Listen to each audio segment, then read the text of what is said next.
एक बार उसको प्रेस कर दो, स्टैंड बाई मोड में चला गया।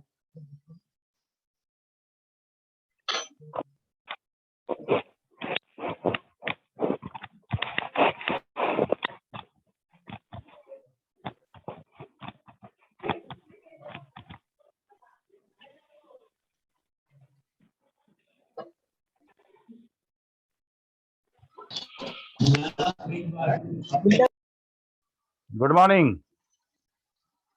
Good morning. Good morning sir. Good morning sir.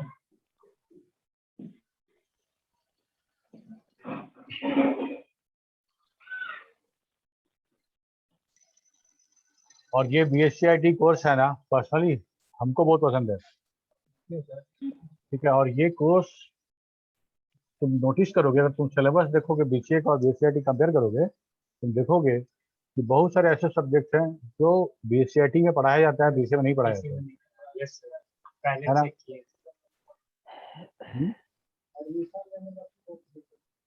हाँ, तो इसलिए बहुत अच्छा कोर्स है तुमको। और पूरा का जो IT में जितना पढ़ना है वो तो पढ़ना ही है, वो तो पढ़ना ही है।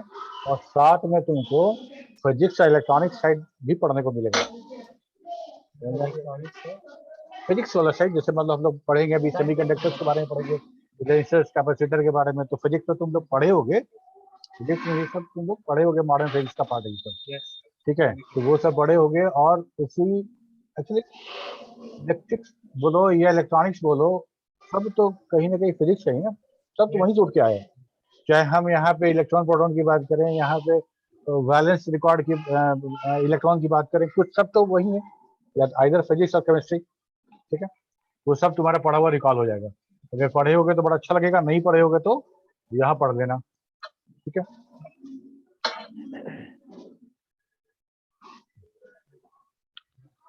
ओके।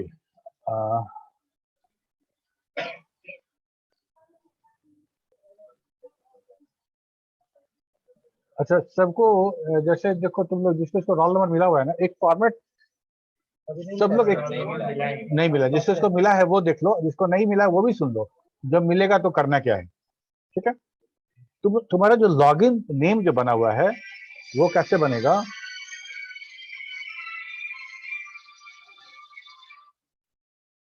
वो कैसे बनेगा?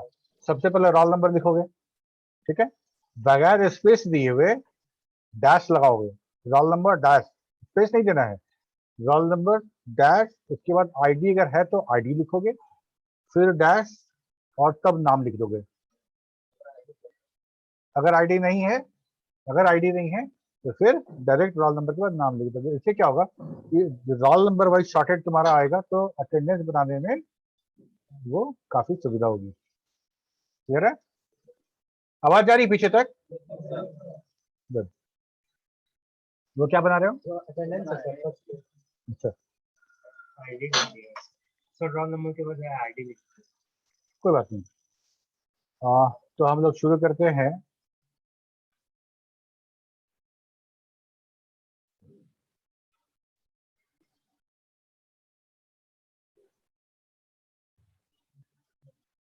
हम लोग का जो पहला टॉपिक है वो है रेजिस्टेंस। ठीक है, हाँ वही है, सब फिजिक्स ही है। लेकिन तो रेजिस्टेंस के पहले हम कुछ जानना चाहेंगे तुम लोग से। चार्ज क्या होता है, चार्ज क्या होता है, इलेक्ट्रिसिटी क्या होता है, करंट क्या होता है, और जो ABCD है इसका, उसके बारे में बताओ कुछ। What is charge? Flow of, flow of, flow of electron. Flow of electron, good, flow of electron. ठीक है, फ्लो ऑफ इलेक्ट्रॉन। तो फ्लो ऑफ इलेक्ट्रॉन, ये तो हो गया मेरा चार्ज। तो क्या ऐसा संभव है कि किसी ऑब्जेक्ट पे इलेक्ट्रॉन तो हो लेकिन फ्लो ना हो रहा हो? ऐसा तो नहीं हो सकता ना कि ऐसा कोई ऑब्जेक्ट है मेरे पास जिसमें इलेक्ट्रॉन है ही नहीं है, उसका न्यूक्लियस नहीं है और उसका इलेक्ट्रॉन नहीं है, प्रोटॉन नहीं, ऐसा कुछ हो सकता है क्या? नहीं हो सकता, नहीं हो सकता, इलेक्ट्रॉन तो सब जगह है।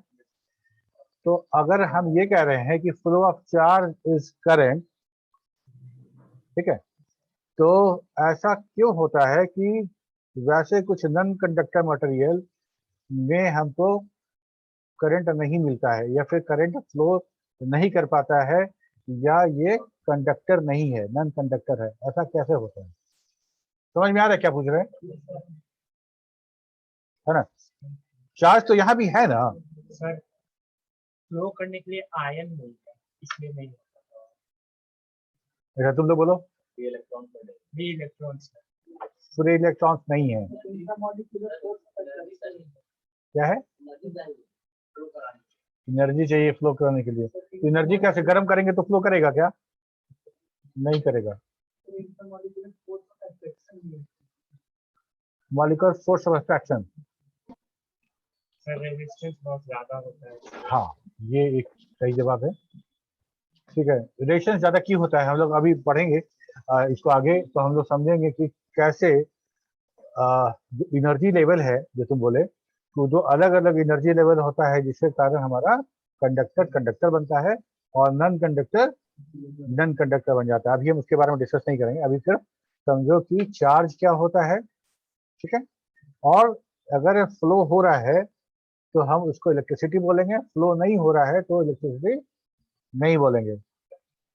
एक बहुत मतलब हम लोग जब छोटे थे तो एक मैजिक करते थे कि कंघी लेके काम लेके बाल काम करो, या फिर वो स्टूडेंट बॉक्स में जो स्केल आता था उसको कहीं से रब कर दो, या कोई प्लास्टिक और रॉड उसमें रब कर दो, और छोटे छोटे कागज के भी लेके जाते थे तो वो अटैच हो जाता था। वो क्यों होता था बता सकते हो क्या? चार्ज हो जाता था, बिल्कुल। तो हम अगर उसको कहीं रगड़ दे रहे हैं, कहीं रब कर दे रहे हैं, तो क्या होगा? वो इलेक्ट्रॉन आ गया, और इलेक्ट्रॉन आने से, क्योंकि इलेक्ट्रॉन को पता है कि इलेक्ट्रॉन मेरा माइनस चार्ज होल्ड करता है, और एक्सेस ऑफ इलेक्ट्रॉन मतलब एक्सेस ऑफ माइनस चार्ज। ठीक है, तो अगर किसी चीज को बोलते हैं ना कि ये निगेटिवली चार्ज बॉडी है या पॉजिटिवली चार्ज बॉडी है, इसका क्या मतलब? नेगेटिव इलेक्ट्रॉन हो, इलेक्ट्रॉन होगा या हाँ, नेगेटिव चार्ज। अच्छा, पॉजिटिव कैसे होगा? प्रोटॉन के कंपैरिजन में इलेक्ट्रॉन कम रहेगा। गुड। देखो, तुमको ये तो पता है ना कि नंबर ऑफ प्रोटॉन इलेक्ट्रॉन बराबर होता है, और दोनों का चार्ज का जो मात्रा है, जो यूनिट है, दोनों बराबर है, एक प्लस एक माइनस है।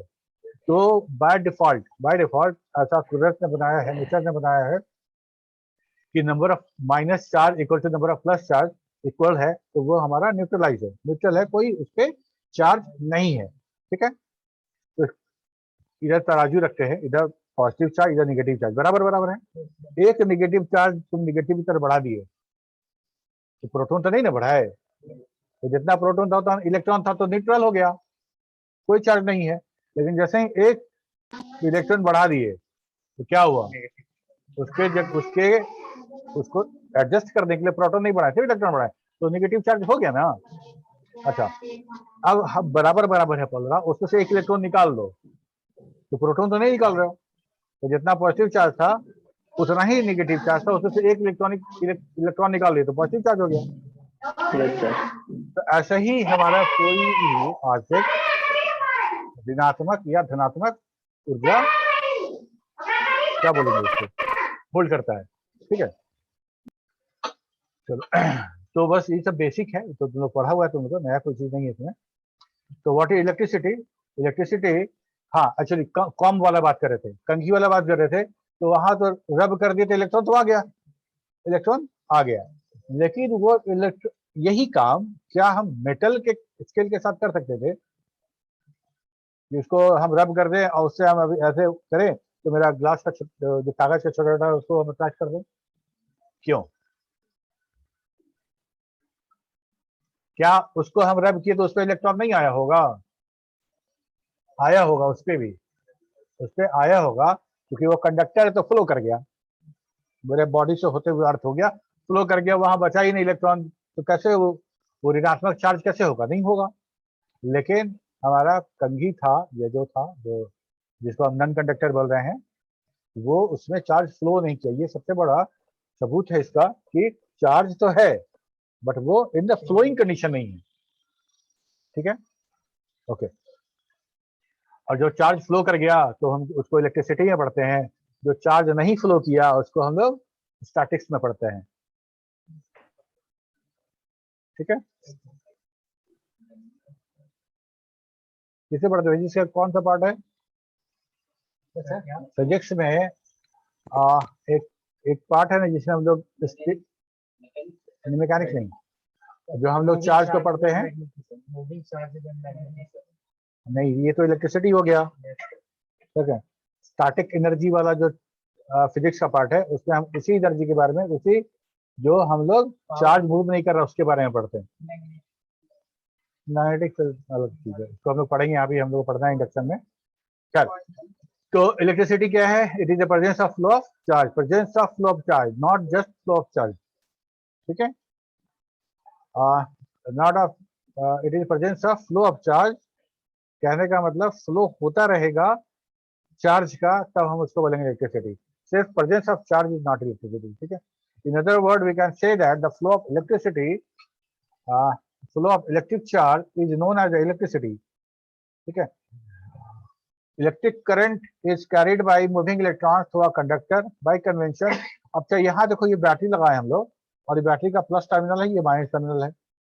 तो हमारा क्या होगा? इलेक्ट्रॉन हमेशा मूव करेगा निकल के, ठीक है। मूव, हमारा एटम के जो ऑर्बिट में तो इलेक्ट्रॉन है ना, वही इलेक्ट्रॉन फ्री होता है, हम प्रोटॉन को तो फ्री नहीं कराते। खैर, इलेक्ट्रॉन जब भी मूव करेगा, तो ये चार्ज जब भी मूव करेगा तो from minus charge two plus charge करेगा, ओके। लेकिन कन्वेंशनली हम बहुत पुराने टाइम से हम जो करंट का जो परिभाषा है, जो डेफिनेशन है, वो है क्या कि इलेक्ट्रिक करंट का जो डायरेक्शन होगा वो हमेशा अपोजिट डायरेक्शन में होगा, opposite direction of the flow of electron, ठीक है। तो bye convention electric current flows in opposite direction of the movement of electron, ठीक है। चार्ज, इलेक्ट्रिसिटी, इलेक्ट्रॉन, ये सब समझ में आ गया, ठीक है। चार्ज को कैसे डिफाइन करेंगे हम लोग? Electric charge is the basic physical property of the matter, कोई ना कोई चार्ज रहेगा ही, है ना, ठीक है, फिजिकल प्रॉपर्टी है। The two type of electric charge are positive and negative. Positive मतलब धन, और नेगेटिव मतलब ऋण, धनात्मक और ऋणात्मक। Positive and negative commonly carried by the charge carrier, proton and electron. Like charge repel each other and unlike charge attract each other. Negative positive रहेगा तो रिपेल करेगा ना, यस, तो ये सर क्यों बोले? नेगेटिव पॉजिटिव रहेगा तो अट्रैक्ट करेगा, ठीक है। नेगेटिव पॉजिटिव रहेगा तो अट्रैक्ट करेगा, पॉजिटिव पॉजिटिव, और नेगेटिव नेगेटिव रहेगा तो रिपेल करेगा, ठीक है। तो हमारा ऐसा यूनिट क्या है? Coulomb. Charge on one electron क्या होगा? 1 minus 1.6 unit 10⁻⁻19 coulomb. Charge on one proton same हो रहेगा, लेकिन ये प्लस में रहेगा और वो माइनस में रहेगा, प्लस में होगा। हाँ। अच्छा, सब लोग अपना कैमरा ऑन रखें प्लीज।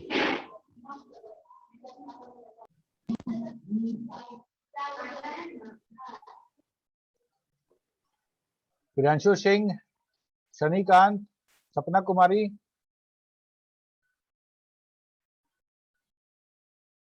माइक म्यूट रखो और कैमरा ऑन रखो।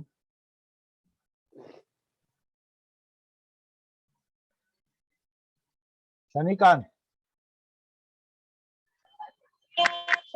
मार्केट में रोशन और राहुल कुमार, सपना कुमारी, फटाफट काम कर दीजिए। सर ट्रैवल कर रहा हूँ। क्या हो रहा है? सर बाहर में हूँ सर। बाहर में हो? Yes sir. तो बाहर में तो क्लास कैसे कर रही हो? सर कॉलेज के लिए निकले थे लेकिन जाम लगा हुआ था तो थोड़ा लेट हो रहा है। अच्छा, ठीक है, okay. Number of electron in one coulomb, एक कूलम चार्ज तो पता चल गया हमको, ठीक है। तो एक इतना कूलम होगा एक इलेक्ट्रॉन पे। अगर एक कूलम चार्ज हमको चाहिए तो हमको नंबर ऑफ इलेक्ट्रॉन कितना चाहिए होगा? 6.25 इंटू 10⁻18, इतना नंबर ऑफ इलेक्ट्रॉन होगा तो एक कूलम चार्ज हमको मिलेगा, ठीक है। Current, it is the flow of charge per unit of time.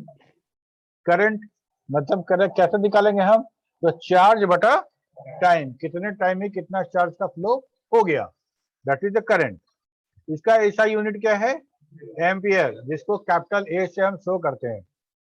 Milli ampere अगर देखो, जितना तुम अगर जो बैटरी देखते हो, या हम एम्पियर से छोटा का बात करें तो हमको मिली एम्पियर बात करना पड़ेगा। नहीं बोल रहे कि तुम्हारे मोबाइल में कितना बैटरी है, तुम लोग क्या बोलते हैं, एमएच, ठीक है, मिली एम्पियर पर आवर वाला। तो एम ए लिखेंगे उसको 10 टू द पावर -3, मतलब 1000 टाइम्स, ठीक है। तो अगर 1000 मिली एम्पियर होगा तब जाके तुम्हारा 1 एम्पियर होगा। तो current is measured by, voltage is measured by volt meter, और ये है अमीटर, ठीक है। हम लोग जल्दी वोल्टेज पे भी आएंगे। देखो यही हम बात कर रहे थे, इलेक्ट्रिसिटी दो कंडीशन में हम लोग पढ़ते हैं। एक तो स्टैटिक इलेक्ट्रिसिटी पढ़ते हैं जो कॉम वाला था, जो मूवमेंट में नहीं था, और जो मूवमेंट में हो गया वो हो गया हमारा करंट इलेक्ट्रिसिटी। तो स्टैटिक इलेक्ट्रिसिटी, सर जो लाइटनिंग जो रहता है सर, वो किस टाइप का इलेक्ट्रिसिटी रहता है, स्टैटिक या करंट? जो करंट है ना, वो तो करंट है, वो तो ट्रेवल कर जाता है तुम्हारा, वहां से नीचे आता है। तो थंडरिंग जो है, हम जो तड़ी चादर लगा के या फिर वो लगा के उसको अर्थ कर देते हैं हम लोग, ठीक है। लेकिन जब तक हम उसको बादल में जब तक थंडरिंग नहीं होता उसके पहले तो वो स्टैटिक ही रहता है। जब बादल दो अलग अलग जो चार्ज की जो दो क्लाउड्स है जो आपस में शॉर्ट करते हैं, वही शॉर्टिंग होता है, लाइटनिंग होता है। The static electricity जो है, the static electricity is when electrical charge build up on the surface of material. It is usually caused by rubbing two materials together. The result of a build up of static electricity is that object may be attracted to each other or may even cause to spark to jump from one to other. कभी notice किए हो कि कभी अगर plastic के chair में बैठे हो और बहुत हुलचुल हुलचुल मचाए हुए पूरा इधर से उधर किए हुए हो, तब तक तुम्हारे पैर में शूज डेफिनेटली होना चाहिए ताकि तुम्हारा जो चार्ज है, क्योंकि हम लोग तो बैड कंडक्टर तो है नहीं, तो हम लोग तो अगर चार्ज इकट्ठा होगा बॉडी पे वो तो अर्थ हो जाएगा ना अगर नंगे पाँव रहोगे तो। मतलब शूज पहने हुए हैं या फिर कारपेट में बैठे हुए कुछ है और हम कुर्सी पे हिल डुल रहे हैं, तभी कोई मेरा फ्रेंड आता है और उसको टच करते हैं तो चिक्स करता है। तो नोटिस किए हो? अच्छा, ये नोटिस नहीं किए हो, कभी नोटिस करना, ठीक है। कभी ये नोटिस एक बार ऐसा हुआ। हुआ था ना? हाँ, तो अगर वहाँ तो वो क्या हुआ कि तुम प्लास्टिक कुर्सी से जो बैठ के जो इधर उधर कर रहे हो तो रबिंग हो रहा है, का है तो रब होने से वो तुम निगेटिवली चार्ज बॉडी हो गए, और क्योंकि तुम अर्थ नहीं हो पा रहे हो, तो प्लास्टिक के चेयर पे बैठे हो और नीचे कालीन बिछा हुआ है, कारपेट बिछा हुआ है, तुम शूज पहने हुए हो, तो वो फ्लो नहीं हो रहा है, तो तुम्हारा वो स्टैटिक इलेक्ट्रिसिटी तुम्हारे बॉडी पे कंज्यूम कर रहा है। तो ये सामने जो आदमी खड़ा है वो या तो धन वो पॉजिटिवली चार्ज है, या तो वो हो सकता है कि वो नंगे पाँव हो। जैसे तुम सेकंड करोगे, टच करोगे, तो क्या होगा, वो शॉर्ट कर जाएगा, मतलब वो तो उसको हल्का सा चट से लगेगा, ठीक है। हाँ, कोई कुछ बोला सर, क्या बोले?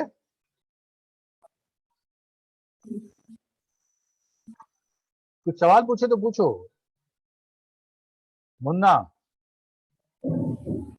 लो सर। अच्छा, तो म्यूट करके रखो। अंशु कुमार, तुम पूछे थे क्या कोई? नहीं सर। ठीक है, तो क्या हुआ, एक बड़ा मजेदार घटना है। कहीं शादी वादी में हम लोग गए हुए थे, वहाँ ऐसे ही बैठे हुए थे और मेरा छोटा भाई पीछे से सोचा कि उनको पकड़ के डरा दें, ठीक है। और शादी में बहुत देर तक बैठने से वैसी चीजें उधर कर रहे थे, पूरा चार्ज हो गया था, और वो आया और डराने के ख्याल से छुआ, छूते के साथ उसको भी करंट लगा, हमको भी करंट लगा। और ये ऐसा तुमको बहुत बार दिखेगा, सिर्फ चेयर बैठने की बात नहीं है। तो अगर विंटर सीजन में तुम लोग स्वेटर पहनोगे, स्वेटर पहनना, कभी अंधेरे में एकदम डार्क हुआ स्वेटर खोलना, तुमको स्पार्क दिखाई देगा, ठीक है। मॉस्किटो नेट जो तुम्हारा मच्छरदानी है उसमें देखोगे, उसमें भी होगा। तो ये बहुत ऑब्वियस है तुम लोग हमेशा कभी कभी होता है कि अगर जानकारी नहीं है तो होता भी होगा तो तुम नोटिस नहीं कर रहे होगे, अब नोटिस करना, ऐसा होगा। ठीक है, कभी हाथ में चोट लगने से जो हाथ में नहीं वो तो अंदर बॉडी के अंदर, वो एक्चुअली इलेक्ट्रिसिटी इज एवरीवेयर, बता रहे हैं। देखो इलेक्ट्रिसिटी सब जगह है ना, हमारे शरीर के अंदर यहाँ चोट लगता है और यहाँ पे मैसेज पहुंचता है, ये कैसे हो सकता है? ये कैसे हो सकता है? इतना इमीडिएट कैसे होगा?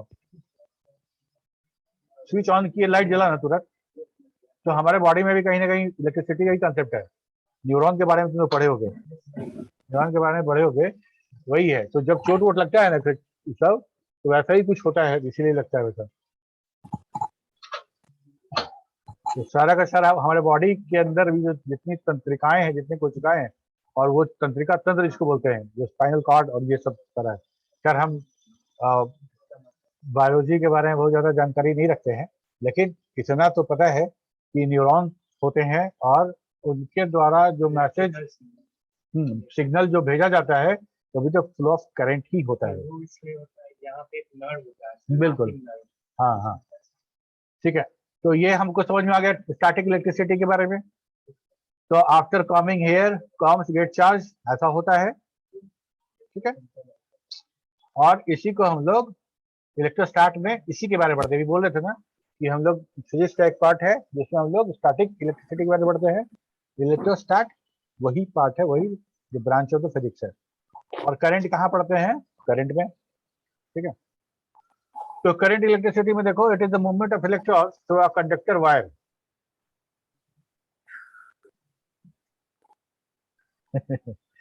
It is the movement of electrons through conductor wire. It is measured in ampere and refers to number of charges that move through the wire per second. ठीक है, करंट तो मूव हो रहा है, लेकिन कितना देर में मूव हो रहा है कुछ तो मेजरमेंट होना चाहिए ना। ऐसे कैसे बोलेंगे? मान लो कि अगर एक सिस्टम है जिसमें कूलम ऑफ चार्ज पर सेकेंड कुछ और अमाउंट में है, और एक सिस्टम है जिसमें कुछ और अमाउंट में है, तो दोनों को हम लोग कैसे कंसीडर करेंगे, किसका करंट ज्यादा किसका करंट कम? ठीक है, तो ठीक उसी तरह से कि कौन सा जो रूट है हमारा वो कंजेस्टेड है और कौन सा रूट खाली है, तो हम मेजर करने का सबसे आसान तरीका है कि एक यूनिट टाइम में क्रॉस करने वाले व्हीकल को काउंट कर रहे हैं हम लोग, है ना। कर सकते हैं ना कि एक सेकंड में कितना गया है। एक सेकंड तो बहुत कम होता है, मतलब हम एक मिनट के लिए हम कैमरा लगा दिए, एक मिनट में कितना ट्रैफिक इस रूट से गया और उस रूट से एक मिनट में कितना ट्रैफिक पास हुआ, उससे हम लगा लेंगे अंदाज कि कंजेशन किस रूट में ज्यादा है। एग्जैक्टली वही ये काम यही कर रहे हैं हम लोग कि हम एक डिफाइंड टाइम में नंबर ऑफ फ्लोइंग चार्ज को अगर हम नोटिस करें तो हमको वो अमाउंट ऑफ करंट मिलेगा। और उसको हम लोग कैसे मेजर करेंगे? एम्पियर में बाय अमीटर, ठीक है। अब यहाँ के बाद तो हम लोग का टॉपिक शुरू होता है रजिस्टर्स। क्या होता है बताओ? तुम बताओ, पीछे वहां पे pink shirt, what is registers?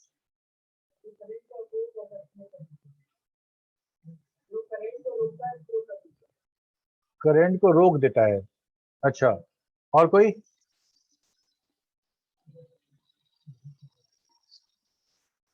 बढ़ जा। रजिस्टर का मीन्स जो करंट का अमाउंट को सर कम करता है। ज्यादा अमाउंट कर रहा है, जितना अमाउंट में चाहिए उतना अमाउंट फ्लो ऑफ इलेक्ट्रॉन्स को कंट्रोल करता है, फ्लो ऑफ इलेक्ट्रॉन्स को रोकता है, कम करता है। अच्छा, बाधा दौड़ देखे हो? जो एक तो सिर्फ रनिंग होता है, यहाँ जैसे ही बोला रेडी सेडी गो तो दौड़ गए। एक होता है कि बाधा रहता है, उसमें ऑब्स्टेकल रहता है, उसको जंप कर करके जाना रहता है, ठीक है। Yes sir. तो अगर उस तरह का अगर तुम्हारा दौड़ हो तो तुम सिंपल दौड़ से तेज दौड़ोगे या धीरे दौड़ोगे? धीरे दौड़ा। धीरे दौड़ोगे। तो अगर जितना ऑब्स्टेकल बढ़ा दिया जाए तुम्हारा स्पीड उतना ही कम हो जाएगा, ठीक है। तो हमारा रजिस्टर वही काम करता है।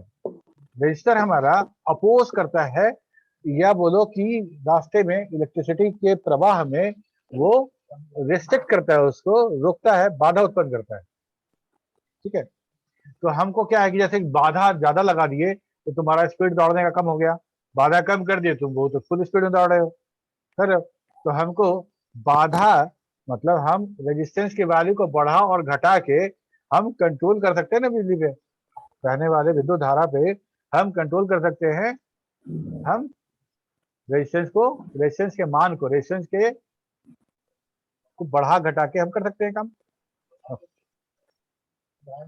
रेजिस्टेंस को बढ़ाने करने का मतलब ये भी हम 100 ओम लगाए थे, ठीक है, अभी हम 200 ओम लगा दिए तो बढ़ा दिए ना। घटाने का मतलब 100 ओम लगा हुआ था 50 ओम कर दिए।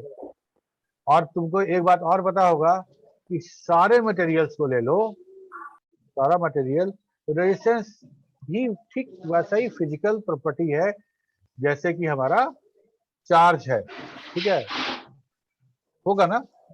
रेजिस्टेंस लेस एकदम कोई मटेरियल हो सकता है? नहीं हो सकता है। तो मान लो हम एक तार लेते हैं, कॉपर वायर लेते हैं, उसका रेजिस्टेंस मेजर करते हैं और हमको लगता है कि इतना लंबा तार के लिए रेजिस्टेंस काफी है, कम होना चाहिए, तो हम क्या करेंगे, क्या कर सकते हैं बताओ? बिल्कुल, रेजिस्टेंस जो है हम लोग अभी बात करेंगे उसके बारे में। रेजिस्टेंस जिसको हम आर से डिनोट करते हैं वो डायरेक्टली प्रोपोर्शनल होता है लेंथ ऑफ द वायर के। लेंथ बढ़ाते जाइएगा रेजिस्टेंस बढ़ता जाएगा। लेकिन अगर उस तार की मोटाई बढ़ा दें, है ना, देखो मार्केट में जाओगे तो 1 रुपए मीटर भी तार मिलता है और 10 रुपए मीटर भी तार मिलता है। 10 रुपए मीटर में क्या होता है, थोड़ा थिक होता है, वो ठीक होता है। अगर वो तार है उसके क्रॉस सेक्शन एरिया को देखो, इस वाले को देखो, ठीक है, तो इसका रेडियस और पतले वाले का रेडियस अंतर है ना। तो मोटा कहने का मतलब क्या, कि तार के क्रॉस सेक्शन एरिया का रेडियस बढ़ गया, तार मोटा हो गया। तो अगर जैसे मोटा तार हो जाएगा तो करंट का फ्लो बढ़ जाएगा, इसका रेजिस्टेंस कम हो गया, ठीक है। तो रेजिस्टेंस हम ऐसे घटा बढ़ा सकते हैं, ठीक है। इतना ही नहीं, रेजिस्टेंस बहुत तरह का है। हम ऐसा भी रेजिस्टेंस है जो हम घटा बढ़ा सकते हैं अपने आप। जैसे तुम यूज करते हो कोई ऑडियो प्लेयर यूज कर रहे हो, तो ऑडियो प्लेयर में वॉल्यूम बढ़ाते हो घटाते हो, वो क्या है, वो that is a kind of resistance जो हम आराम से बढ़ा और घटा देते हैं, उससे वॉल्यूम मेरा बढ़ जाता है और घट जाता है, ठीक है। जिससे वॉल्यूम बढ़ रहा होता है उससे हम रेजिस्टेंस को कम कर रहे होते हैं, ठीक है। और जिससे हमारा वॉल्यूम घट रहा होता है उसमें रेजिस्टेंस बढ़ा रहे होते हैं। रेजिस्टेंस बढ़ा दो वॉल्यूम कम, ठीक है। पंखा का रेगुलेटर जो आता है इलेक्ट्रॉनिक रेगुलेटर, उसमें क्या है, सब जगह रेजिस्टेंस है, ओके। तो resist is the word which means to oppose. Resistance is a property of opposing the flow of electron. A resistor is a passive two-terminal electrical component that implement electrical resistance as a circuit element. In electronic circuit, resistors are used to reduce current flow, adjust signal level, and to divide voltage etc. Signal level कहने का मतलब कि हम जब signal की बात करेंगे, analogue signal की बात करेंगे, तो that is also in the form of electrics ना, इलेक्ट्रॉनिक सिग्नल जो आएगा मेरा, तो हम उसको सिग्नल को लेवल करना है, उसको एडजस्ट करना है, उसके लिए हम लोग बात करते हैं। और इसको मेजर कैसे करते हैं, यूनिट ओम, ओम, और ओम को कैसे लिखते हैं, ठीक है। हाँ, ये ऐसे, ये सिंबल है यूनिट दिखाने का ओम का। अगर हमको लिखना है 25 ओम तो हम ऐसे लिखेंगे। ये देखो यहाँ पे एक पिक्चर है, इसे समझो कि करंट, वोल्टेज और एम्पियर में क्या रिश्ता है, ठीक है। एम्पियर वो करंट है जो चाहिए हमको, जो चाहिए, ठीक है। और वोल्टेज क्या है, वोल्टेज वो फोर्स है जो उसको ड्राइव कर रहा है करंट को, ठीक है। अच्छा एक चीज बताओ, हमारे पास जो इन्वर्टर में जो बैटरी लगा होता है वो 150 एम्पियर का होता है, 150 एम्पियर का होता है। और हम यहाँ जो बिजली यूज करते हैं बहुत बड़ा, तो बहुत हेवी अगर इक्विपमेंट लगाओगे तो वो 15 एम्पियर तक जाएगा ना।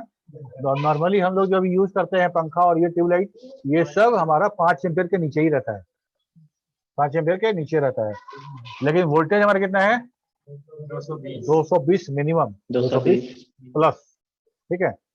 यही कारण है कि क्योंकि वोल्टेज कम है हमारा बैटरी का, तो हमको शॉक नहीं लगता है वहां से। ठीक है, करंट ज्यादा है लेकिन वो करंट किस काम का, उसको उसको धक्का देने वाला ही कम है। ठीक है, और यहाँ पे हमारा क्या है, करंट तो कम है लेकिन धक्का देने वाला बहुत बलवान है। धक्का, हाँ वोल्टेज ज्यादा है। ठीक है, तो ये हमारा ये काम हो गया।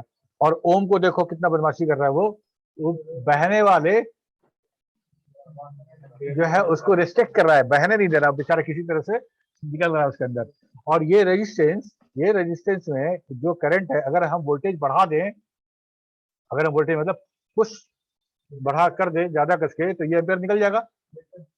ठीक है, तो सेम रेजिस्टेंस पे अगर हम वोल्ट बढ़ा दें तो हमको करंट मिलेगा ज्यादा। ठीक है, इसको ऐसे समझो ना कि गार्डन में पानी से पाइप पटा रहे, पानी पाइप से पानी पटा रहे, पानी से पाइप नहीं। ठीक है, तो कुछ मत करो, उसके मुंह को छोड़ देते हैं तो पानी गिर रहा है, बहुत अच्छा। अगर हम थोड़ा सा उसके मुंह को अगर थोड़ा सा दबाते हैं तो फोर्स बढ़ जाता है ना, फोर्स बढ़ जाता है और पानी मेरा दूर तक जाता है। ठीक है, तो ये फोर्स बढ़ाने का जो काम हो रहा था, शनिकांत कैमरा ऑन नहीं हुआ तुम्हारा? सर मार्केट में है सर। बताओ यार, क्लास कॉलेज भी होना चाहिए तुमको, तुम्हारा कॉलेज का टाइम है, मार्केट भी और कॉलेज भी एक साथ कैसे है? नेक्स्ट डे से ऑन रहेगा sir.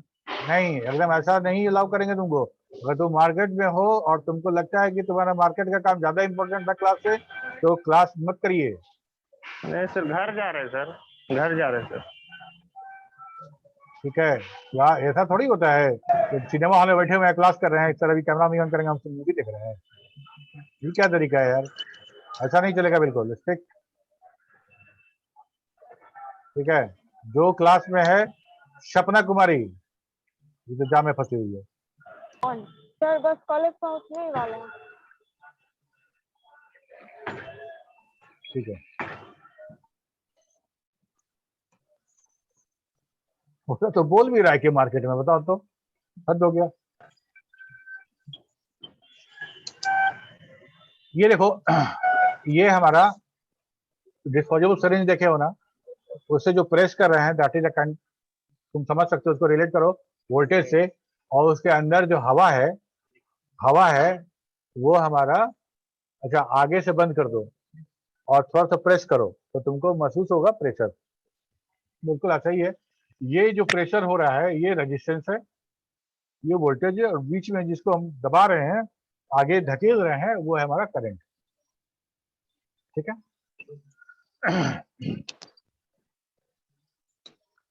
Character of register important है, एग्जामिनेशन में आने वाला सवाल है, ध्यान दीजिएगा कि रजिस्टर का जो उसका कैरेक्टरिस्टिक क्या हो सकता है, क्या क्या उसकी विशेषताएं होगी।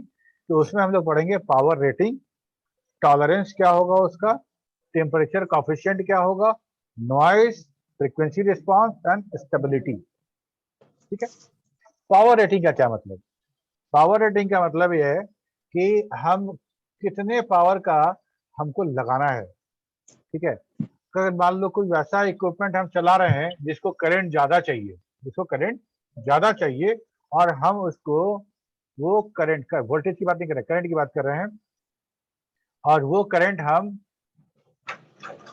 एक कम वाट के या कम एम्पियर के रेजिस्टेंस के साथ अगर हम जोड़ दें, तो रेजिस्टेंस वो पावर जो है वो बर्दाश्त नहीं कर पाएगा और वो बंद हो जाएगा, लीक कर जाएगा, जल जाएगा। ठीक है, तो हमको ये मैच करके ही रेजिस्टेंस का इस्तेमाल करना पड़ता है। तुम लोग जो छोटा छोटा देखते होगे ना कलर कोड के साथ, क्वार्टर वाट, हाफ वाट, 1 वाट आता है, तो हम लोग कहाँ पे कौन सा लगाएंगे ये हम लोग को डिसाइड करना पड़ेगा। It specify the maximum power that can be handled by the resistors. ठीक है, P equal to V multiplied by I। ठीक है, P बराबर पावर हो गया, वोल्टेज एंड एम्पियर, I मतलब current. It is measured in watt, watt में इसको मेजर करेंगे। Resistance come into 1/16 watt to 300 watt, ये बुक में लिखा हुआ है, लेकिन मार्केट में जो मिलता है वो क्वार्टर वाट से शुरू हो जाता है। वो तो कहीं भी किसी भी इलेक्ट्रॉनिक शॉप में जाओगे क्वार्टर वाट का रेजिस्टेंस मिलना वहां से शुरू हो जाता है। उसके नीचे का मतलब हम तो नहीं देखे हैं। छोटा छोटा जो इक्विपमेंट होता है जो कम वोल्टेज वाला होता है वहां पे हो सकता है कि वो भी लगता हो। Resistance have input of 5 volt. समझ के देखो कि अगर एक रेजिस्टेंस है जिसको 5 वोल्ट इनपुट कर रहे हैं और 1 एम्पियर करंट उससे प्रवाह करा देना है हमको, तो हमको 5 वाट लगेगा ना। उसका रेजिस्टेंस 5 वाट का चाहिए। कैपेसिटी का फुल 5 वोल्ट है तो 5 गुना 1 एम्पियर गुना कर दिए तो हमको 5 वाट लगेगा पावर रेटिंग उस रेजिस्टेंस का। ठीक है, आवाज आ रहा है पीछे? Yes sir. अब है टॉलरेंस। टॉलरेंस कहने का मतलब कि हम जो लगाएंगे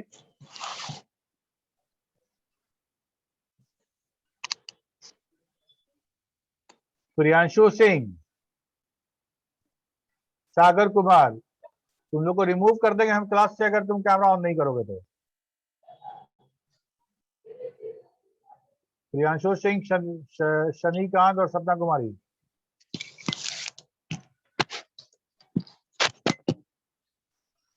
ठीक है, टॉलरेंस कहने का मतलब कि वो कितना टॉलरेट कर सकता है।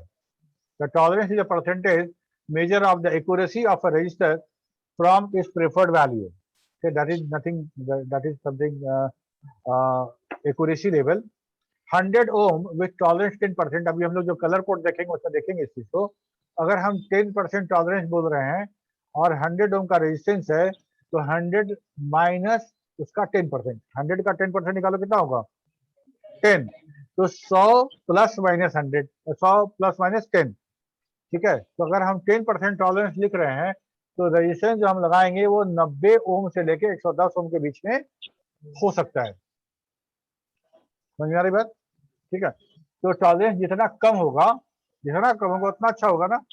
जितना कम होगा टॉलरेंस उतना अच्छा होगा, नहीं तो बहुत रेंज बढ़ जाएगा मेरा। ठीक है, अगर यही हम अगर बोलते कि हमारा ये टॉलरेंस 20% है तो मतलब 80 से 120 के बीच वेरी करता। ठीक है, और 80 से 120 का ये डिफरेंस बहुत होता है।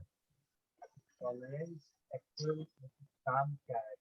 टॉलरेंस कहने का मतलब ये है कि अगर हम मान लो कोई रेजिस्टेंस लगा रहे हैं तो हमको पता रहे कि ये टॉलरेंस कितना है, हम 100 ओम समझ के लगाएंगे और हम कलर कोड में देखेंगे इसका टॉलरेंस मेरा 10% है तो हमको दिमाग में आएगा ना कि भाई 100 ओम तो लगा रहे हैं, 90 भी हो सकता है और 110 भी हो सकता है। ठीक है, तो हमको ये सोच के लगाना पड़ेगा कि क्या 90 ओम रहेगा किसी खास सप्लाई पे, ये खराब तो नहीं हो जाएगा मेरा इक्विपमेंट। सर मतलब अगर टॉलरेंस मतलब सर एक्चुअल में काम क्या है, मतलब क्या है? टॉलरेंस कहने का मतलब है कि रेजिस्टेंस का अपना टॉलरेंस क्या है, वो अपना उसका टॉलरेंस क्या है, उसको जो करंट सप्लाई किया जाएगा तो वो हम फैक्ट्री से निकला 100 ओम बन के 100 ओम बन के भैया हम उसके साथ क्या क्या मटेरियल यूज किए तो पता नहीं। वो जो मटेरियल यूज किए हैं तो हम ये कह रहे हैं कि ये 100 ओम हो सकता है लेकिन इसमें 10% एरर होने का चांस है। 10% एरर होने का चांस है। 10% एरर होने का चांस कहने का मतलब उस एरर को हम लोग प्लस माइनस दोनों कंसीडर करेंगे। मान लो कि 500 ओम का रेजिस्टेंस लेते हैं और हम बोलते हैं कि इसका टॉलरेंस 5% है तो 500 का 5% निकालो तो आता है कितना 25। तो मतलब 500 ओम का रेजिस्टेंस है, उसका रेजिस्टेंस वैल्यू 475 से 525 के बीच के हो सकता है। यानी सर उसको लगाएंगे, अप्लाई करेंगे किसी सर्किट में तो उतना वो दे सकता है उस रेंज में। रेजिस्टेंस डेटा थोड़ी है, उतना मतलब उतना वो रोकता है, मतलब उसका जो रिजल्टेंट वैल्यू होगा इतना होगा। ठीक है, तो इसका हमको ध्यान रखना पड़ेगा ना। मान लो अभी ओम में बात करें तो बहुत अच्छी बात है। मान लो हम 1K की बात करें, 1000 ओम की बात करें और हम बोले कि 10% उसका टॉलरेंस है तो 1000 का 10% 100 मतलब 900 से लेके 110 ओम ना। 1010 100 घटाओ 1000 में से तो कितना हो गया 900 हुआ ना। हाँ 900 से 1100 तो बहुत बड़ा रेंज हो गया। Yes sir. करंट का बात नहीं न कर रहे हैं, ये हम लोग बात कर रहे हैं ओम का। रेंज ओम का बात कर रहे हैं कि वो या तो 1K का रेजिस्टेंस है और 10% टॉलरेंस है उसका उसकी वैल्यू कहाँ 900 से लेके 1100 तक हमको वो काम करेगा। मतलब 900 भी हो सकता है, 950 भी हो सकता है, 200 250 हो सकता है। मतलब सर उतना रेंज में वो रजिस्ट करेगा। हाँ, मतलब उस रेजिस्टेंस का वैल्यू 900 से 1100 के बीच में कुछ भी हो सकता है। Yes. ठीक है, तो हम लोग क्या करते हैं, ये बहुत अगर सोफिस्टिकेटेड सर्किट है तो हम लोग रेजिस्टेंस को सिलेक्ट करते हैं जिसका टॉलरेंस कम हो, 5% हो। ठीक है, तो उससे हाँ सर गाना भाई। ठीक, ओके क्लियर है। Yes, sir. इसके बाद बात करते हैं टेम्परेचर कोफिशिएंट। अभी हम लोग बात कर रहे थे ना कि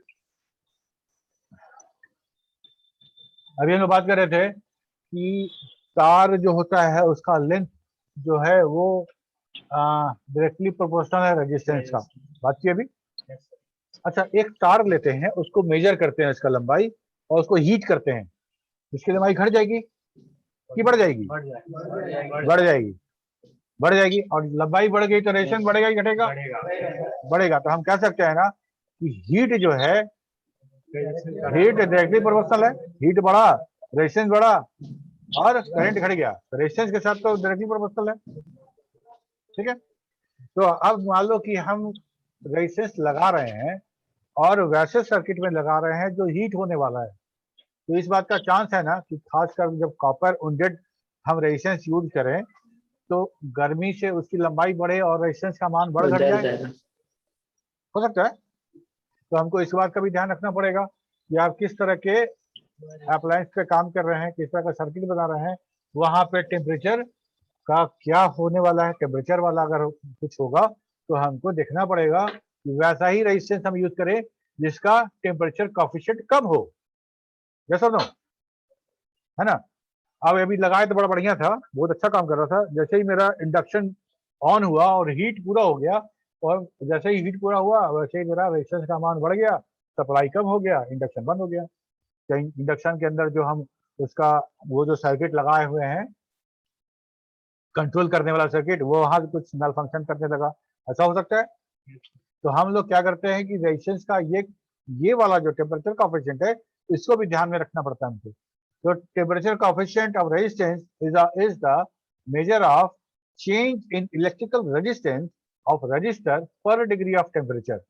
हर डिग्री पे इसके रेजिस्टेंस पे क्या बदलाव हो रहा है, यही हमारा टेम्परेचर कोफिशिएंट है। ठीक है, it is usually measured in ppm by percent by degree centigrade. ठीक है, ppm मतलब part per million per degree, part per million per degree centigrade.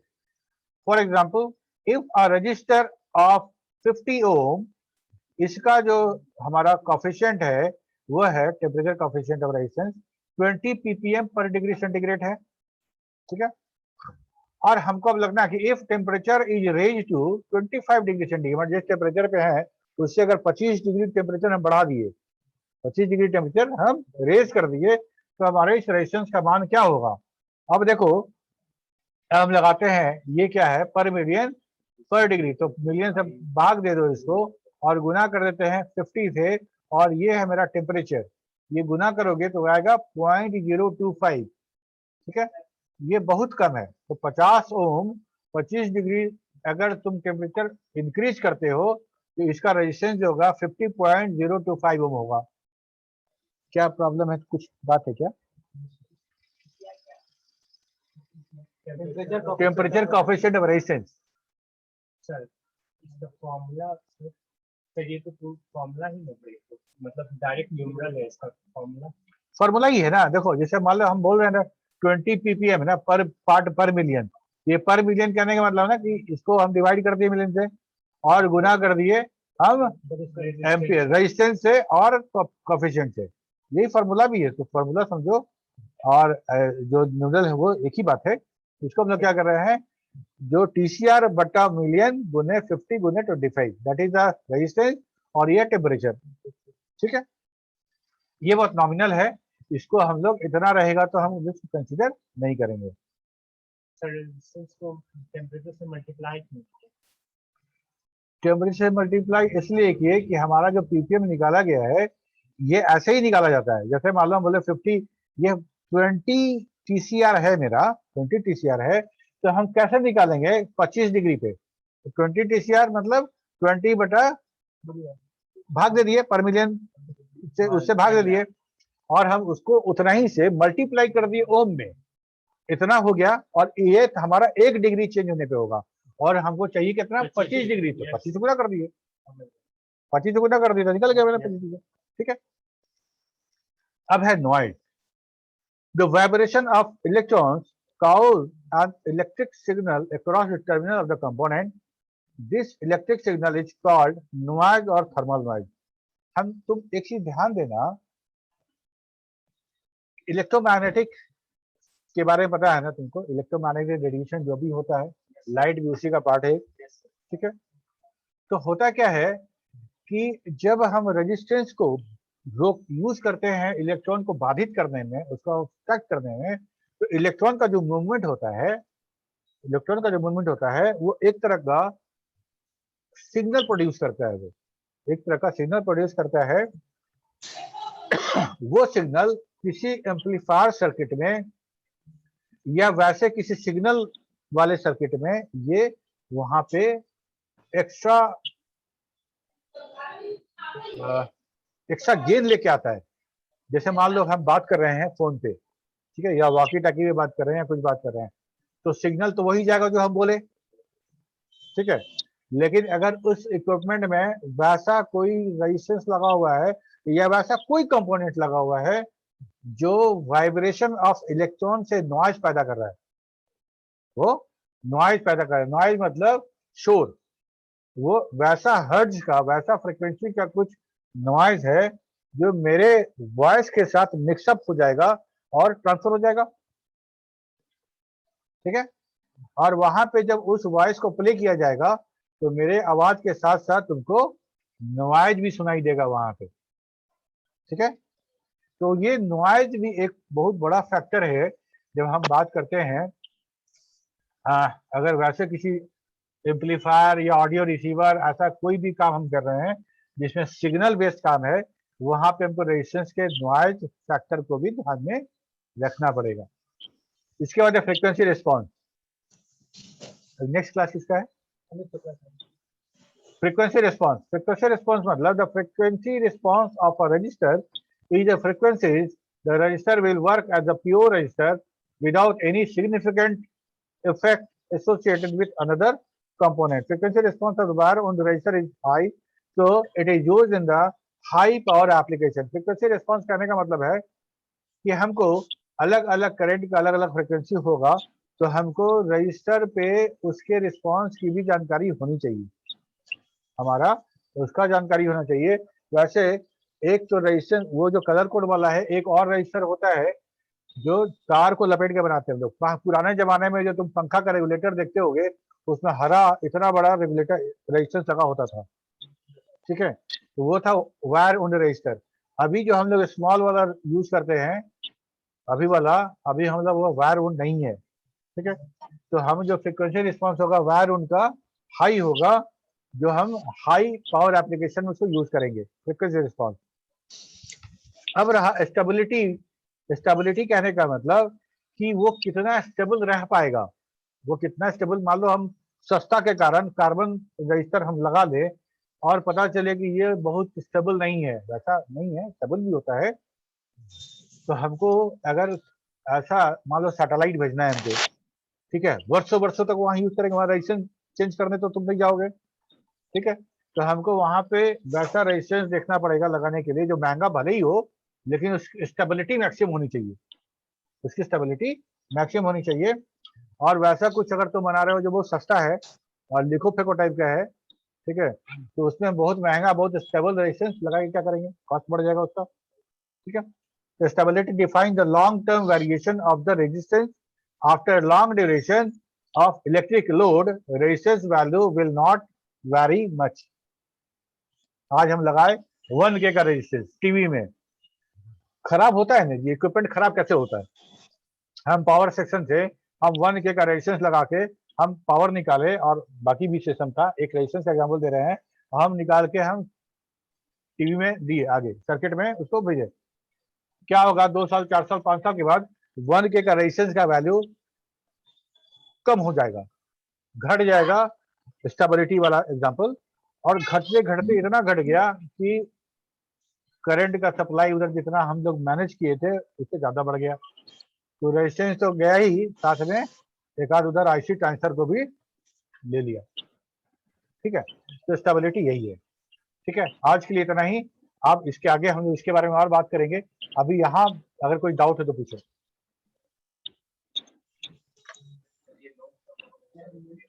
हाँ मिलेगा, लेकिन पूरा का पूरा चैप्टर खत्म होने के पहले, खत्म होने के बाद भेजेंगे। तब तक के लिए आप अगर रेफरेंस के लिए चाहिए तो आप स्क्रीनशॉट ले लीजिए, या फिर ऑनलाइन में जो क्लास कर रहा है तो यूट्यूब पे डाल दीजिएगा। हाँ, नोट कैसे बनेगा सर? ठीक है, नोट्स तुम लोग खुद बनाओ। ठीक है, तुम्हारा बनाया रहेगा तो ज्यादा अच्छा होगा। और ये जिस पीपीटी से हम पढ़ा रहे हैं इसका पीडीएफ क्लास के लास्ट में, मतलब ये टॉपिक खत्म होने के बाद इसका पीडीएफ हम तुमको नहीं, पहले नहीं मिलेगा, क्लास खत्म होने के बाद। पहले दिया तब पढ़ेंगे सर। ठीक है, तो पढ़ के तुम आओ ना, तुम्हारे पास सिलेबस है ना, तुम्हारा सिलेबस है, तो सिलेबस से तुम पढ़ के आओ, तुम्हारे पास बुक होगा तो बुक लो इलेक्ट्रॉनिक्स का, और ये लो, और ये जो है वो क्लास के बाद ही भेजेंगे। ठीक है, और कोई सवाल?